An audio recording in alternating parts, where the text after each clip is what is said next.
एक स्त्री की अस्मिता की रक्षा के लिए भारत के पशु और पक्षियों ने भी लड़ाई लड़ी।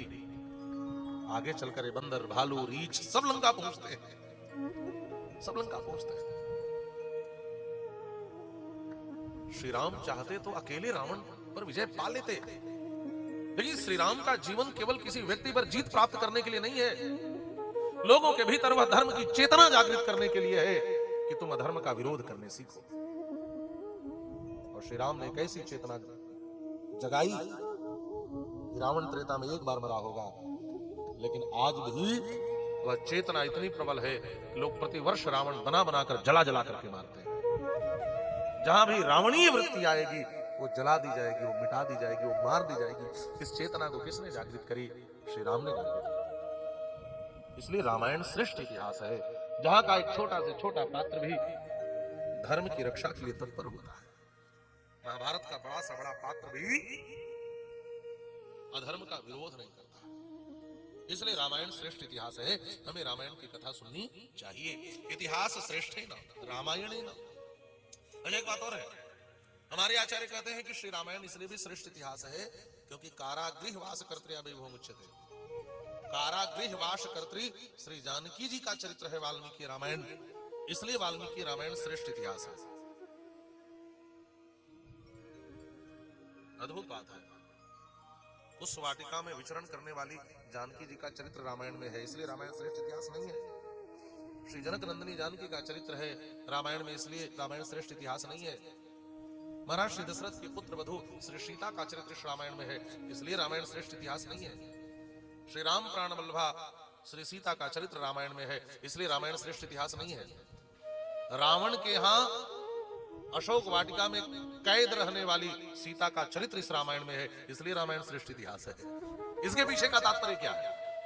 इतिहास श्रेष्ठ है न रामायण है न कारागृह वास कर्तृ वैभवम् उच्यते। देखो, जब श्री जनक नंदिनी जानकी जी रावण के अशोक वाटिका में बंदनी की तरह थी, बंधक थी, कैद में थी, कारागृह में थी, ऐसा मान लो, तो उस समय जो जानकी जी की करुणा छलकी है, वह करुणा इतनी महान थी, इतनी महान थी, जो इस वाल्मीकि रामायण को श्रेष्ठ इतिहास सिद्ध करती है। कौन सी करुणा छलकी? का पहले तो यह कि रावण में इतनी सामर्थ्य नहीं है जो जानकी जी का अपहरण कर सके, इतनी सामर्थ्य नहीं है। मंदोदरी के आगे जब रावण डींग हाँक रहा था तो मंदोदरी ने कहा, पत्नी के आगे डींग हाँकते हो कि मैं बड़ा वीर हूं? मुझे पता है। मानसकार ने लिखा है, रामा अनुज लघु रेख खिंचाई, सो नहीं नागई हस मनुषाई। श्री राम के छोटे भाई ने एक रेखा खींच दी छोटी सी, तुम उसको नहीं लांघ पाए और मेरे सामने वीर बनते हो। इससे सिद्ध होता है कि रावण में सामर्थ्य नहीं है। अरे लक्ष्मण ने एक छोटी रेखा खींच दी तो रावण उसका उल्लंघन नहीं कर पाया। क्या वो जानकी जी का हरण करने में समर्थ था? भगवान श्री राम से श्री जानकी जी के 3 विश्लेष हुए, 3 वियोग हुए, और इन तीनों वियोगों के 3 पक्ष हैं, 3 कारण हैं। हमारे आचार्यों ने इस पर बड़ा चिंतन किया। पहला वियोग अरण्य कांड में होता है, जब रावण हरण करके ले जाता है। दूसरा वियोग जब भगवान श्री राम ने श्री जानकी जी को महर्षि वाल्मीकि के आश्रम पर भेज दिया।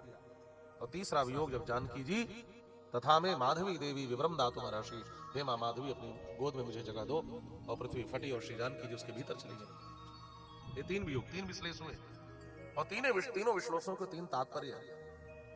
हमारे आचार्य कहते हैं कि प्रथम विश्लेष है कृपा पक्ष प्रकाशनार्थम। जो पहला वियोग है, जो प्रथम विश्लेष है, यह कृपा पक्ष को प्रकाशित करने के लिए हुआ। श्री जानकी जी की कृपा क्या है? रावण में इतनी सामर्थ्य नहीं है जो हरण कर सके। फिर जानकी जी तो जानबूझ करके लंका गई हैं। लंका क्यों गई? कहीं दुष्ट जीवों पर कृपा करने के लिए गई। वो जानती हैं इनमें वह पात्रता नहीं है, वह योग्यता नहीं है जिससे इनको प्रभु स्वीकार करें। जो शरण में आ जाए ठाकुर जी स्वीकार कर लेते हैं। भगवान की घोषणा है, मेरे शरण में आओ, चाहे श्रीमद् वाल्मीकि रामायण हो, चाहे श्रीमद् भगवद गीता हो। सर्वधर्मान् परित्यज्य मामेकं शरणं व्रज, अहं त्वा सर्व पापेभ्यो मोक्षयिष्यामि मा शुचः। मेरे शरण में आओ, तब मैं स्वीकार करूंगा। सत्यदेव प्रपन्नाय तवास्मि इति याचते अभयं सर्वभूतेभ्यो ददामि इदं प्रथमम्। श्रीमद् वाल्मीकि रामायण में राम जी ने कहा, एक बार मेरी शरण में आकर कहो तवास्मि, मैं आपका हूं, मैं रहता दे दूंगा, स्वीकार करूंगा। मानस में भी कहा, निर्मल मन जन सो मोहि पावा, मोहि कपट चल छिद्र न भावा। हर जगह शर्त रखी, तब स्वीकार करूंगा। और जो शरण में आए उनको स्वीकार भी किया। काकम तम च विभीषणम शरणमित्युत्तिक्षमौ रक्षतः। चाहे वो काक जयंत हो, चाहे वो विभीषण हो, जो भी शरण में आया ठाकुर जी ने स्वीकार कर लिया। लेकिन जो शरण में आना नहीं जानते, उनका उद्धार कैसे होगा? तो श्री जानकी जी कहते, उनका उद्धार मैं करूंगी, मैं लंका में जाऊंगी उद्धार करूंगी। और स्वयं जानकी जी लंका में गई, स्वयं को बंदिनी बनाया। इसलिए इन दुष्ट जीवों को मुक्ति दिलाने के लिए जानकी जी ने लंका का बंधन स्वीकार कर लिया। यह जानकी जी का चरित्र जिस रामायण में है, वह रामायण श्रेष्ठ इतिहास है।